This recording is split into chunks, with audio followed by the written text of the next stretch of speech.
అనుగ్రహ పరిపూర్ణురాలా నీకు శుభము. ఏలిన వారు మీతో ఉన్నారు అనెను. పిత, పుత్ర, పవిత్రాత్మ నామమున ఆమేన్. క్రీస్తునాథుని యందు ప్రియమైన సహోదరి సహోదరులారా, మిమ్మల్ని అందరినీ కూడా పరిశుద్ధ మరియరాజ్ఞి యొక్క పండుగ ధ్యానాంశమునకు ప్రేమపూర్వకముగా ఆహ్వానిస్తూ ఉన్నాను.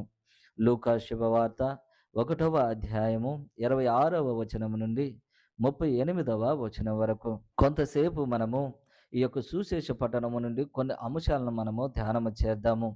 ఇదిగో, మరియ తల్లిని మానవ దృష్టితో చూస్తే మరియ తల్లి ఒక సాధారణమైనటువంటి స్త్రీగా కనిపిస్తూ ఉంటుంది. ఇదిగో, నజరేతు అనేటువంటి ఒక గ్రామములో ఎవరికి తెలియని ఒక సాధారణమైనటువంటి కన్యను దేవుడు ఎన్నుకుంటూ ఉన్నాడు. కాబట్టి ఆ కన్యని ఎప్పుడైతే మనం పరలోక దృష్టితో చూస్తూ ఉంటామో అప్పుడు అనుగ్రహాలతో నింపబడినటువంటి కన్యకగా మనకు కనిపిస్తూ ఉంటుంది. అలా కాకుండా ఇకలోక ఆలోచనలతో ఇకలోక దృష్టితో మనం చూసినప్పుడు మరియ తల్లి ఒక సాధారణమైనటువంటి స్త్రీగా మాత్రమే కనిపిస్తూ ఉంటుంది.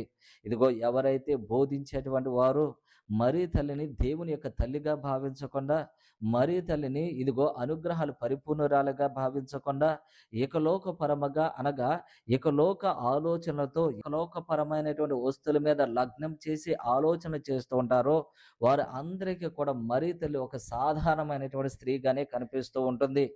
ఎవరైతే మరియ తల్లిని దేవుని యొక్క తల్లిగా చూస్తూ ఉంటారో, ఎవరైతే పరలోక దృష్టితో చూస్తూ ఉంటారో, ఎవరైతే క్రీస్తు ప్రభుతో సత్సంబంధాన్ని కలిగి మరియ తల్లిని చూస్తూ ఉంటారో, ఎవరైతే క్రీస్తు ప్రభు మీద అపారమైనటువంటి పరిపూర్ణమైనటువంటి విశ్వాసాన్ని కలిగి చూస్తూ ఉంటారో వారికి మాత్రమే మరియ తల్లి ఇదిగో దేవుని యొక్క తల్లిగా, అదే విధముగా అనుగ్రహాల పరిపూర్ణురాలుగా మాత్రమే కనిపిస్తూ ఉంటుంది తప్ప ఇకలోక ఆలోచనలు కలిగి మరియ తల్లి గురించి ఆలోచన చేసేటువంటి వారికి మరియ తల్లి ఒక సాధారణమైనటువంటి స్త్రీగానే కనిపిస్తూ ఉంటుంది. ఇదిగో, పరలోక సంబంధిత అయిన దేవదూత భూలోకానికి వచ్చి మరియ తల్లి దగ్గర నమస్కరించి వందన వచనములు పలుకుతూ ఉంది.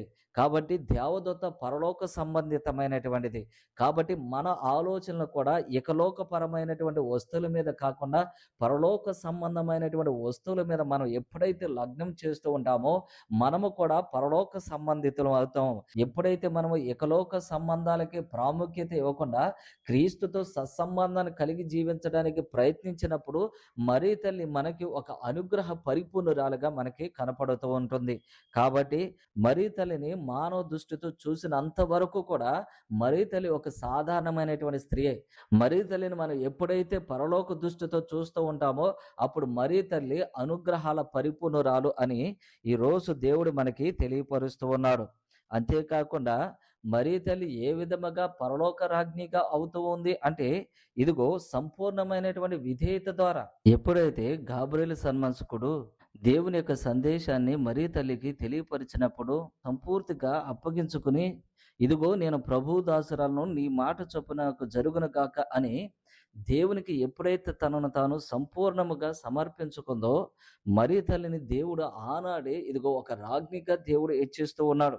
తర్వాత రెండవది, మరియ తల్లి ఏ విధముగా పరలోక రాజ్ఞిగా ఆమెను కొనియాడుతూ ఉన్నాము అంటే ఇక్కడ మనం చదువుకున్నటువంటి సువిశేష పట్టణంలో మనకు కొన్ని మాటలు కనిపిస్తూ ఉన్నాయి. ఇదిగో, నీవు గర్భము ధరించి కుమారుని కనెదవు, ఆయనకి యేసు అని పేరు పెట్టుము. ఆయన మహనీయుడై మహోన్నతుని కుమారుడని పిలువబడును. ప్రభువగు దేవుడు తండ్రి అయిన దావీదు సింహాసనమును ఆయనకి ఇచ్చును. ఆయన సర్వదా యాకోబు వంశీయులను పరిపాలించును. ఆయన రాజ్యమునకు అంతమే ఉండదు అనెను. ఇప్పుడు మనం చదువుకున్నటువంటి ఈ మాటలు మనం ధ్యానం చేస్తే కనుక మరియ తల్లి ఇదిగో పరలోక రాణి అని మనకి తెలియపరుస్తూ ఉన్నారు. యేసుక్రీస్తు సర్వలోకానికి రాజై ఉన్నాడు. కాబట్టి ఆ రాజుకు జన్మనిచ్చిన మరియమాత ఇదిగో ఈనాడు హెచ్చించబడుతూ ఉంది. ఇదిగో నేను ప్రభు దాసురాలని చెప్పుకున్నప్పుడే ఇదిగో అనుగ్రహాలతో నింపబడుతూ ఉంది.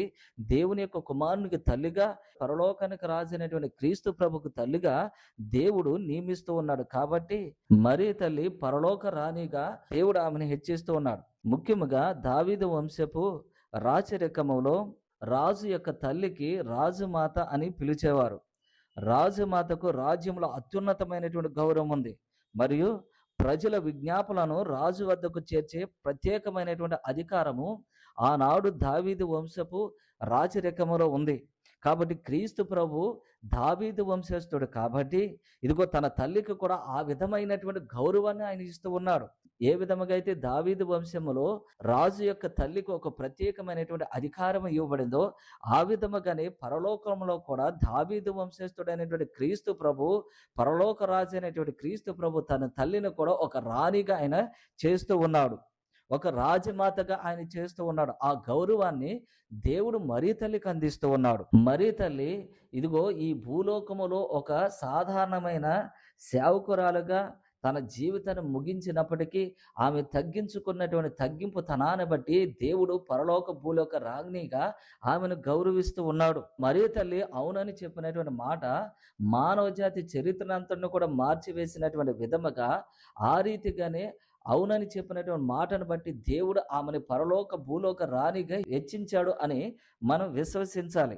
అదేవిధంగా మనము కూడా ఎప్పుడైతే దేవుని ముందు తగ్గించుకుంటామో దేవుడు మనల్ని అంతగా ఇచ్చిస్తూ ఉంటాడు.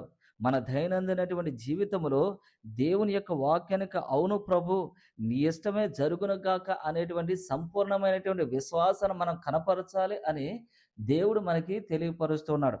అటువంటి సంపూర్ణమైనటువంటి విధేయత, దేవునికి చూపించేటువంటి మనసు, విశ్వాసాన్ని దేవుడు మనకు దయచేయమని మనందరము కూడా ప్రార్థన చేద్దాం. పిత, పుత్ర, పవిత్రాత్మ నామమున ఆమె.